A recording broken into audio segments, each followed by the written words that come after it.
SSC পরীক্ষা ২০২৬ সালের syllabus নিয়ে নতুন তথ্য ও নীতিমালা নতুনভাবে বিজ্ঞপ্তি প্রকাশ করা হয়েছে। এপ্রিলের শেষে হবে এসএসসি ২০২৬ সালের পরীক্ষা। সিলেবাস পুনর্বিন্যাস করা হচ্ছে। ২০২৬ সালের এসএসসি পরীক্ষা অনুষ্ঠিত হবে এপ্রিলের শেষে।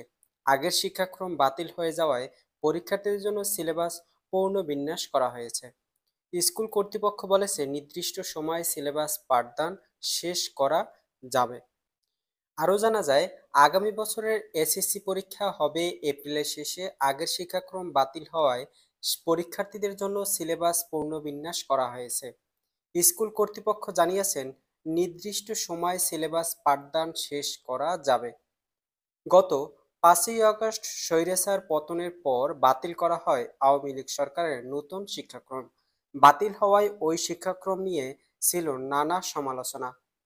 আন্তঃশিক্ষা বোর্ড সমন্বয় অধ্যাপক খন্দকার এহসানুল কবির বলেন, এবছর ২০১২ সালের শিক্ষাক্রম অনুযায়ী কার্যক্রম চালু চলছে। তবে এবার যারা এসএসসি পরীক্ষা দেবে তারা নবম শ্রেণীতে পড়েছে বাতিল হওয়া শিক্ষাক্রম। ফলে দশম শ্রেণীর শিক্ষার পরীক্ষার্থীদের জন্য এবার সিলেবাস পুনর্বিন্যাস করা হয়েছে।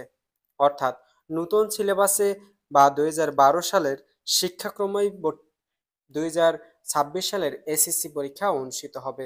আরও জানা যায়, এসএসসি পরীক্ষা এপ্রিলের শেষে অনুষ্ঠিত হবে আর স্কুলগুলোতে নির্বাচন পরীক্ষা নিতে হবে ৩০শে ডিসেম্বরের মধ্যে। জানুয়ারিতে হবে ফরম পূরণ। এ বিষয়ে আরও জানতে ইঞ্জিনিয়ারিং ইউনিভার্সিটি স্কুল অ্যান্ড কলেজের অধ্যাপক আলমগীর হোসেন সঙ্গে কথা বলে জানা যায়, সিলেবাস পুনর্বিন্যাস করা বলা হয়েছে। নির্দিষ্ট সময়ে সিলেবাস শেষ করা যাচ্ছে। ২০২৭ সাল থেকে ফেব্রুয়ারিতেই এসএসসি পরীক্ষা নেওয়া সম্ভব হতে পারে বলে জানিয়েছেন শিক্ষা বোর্ড।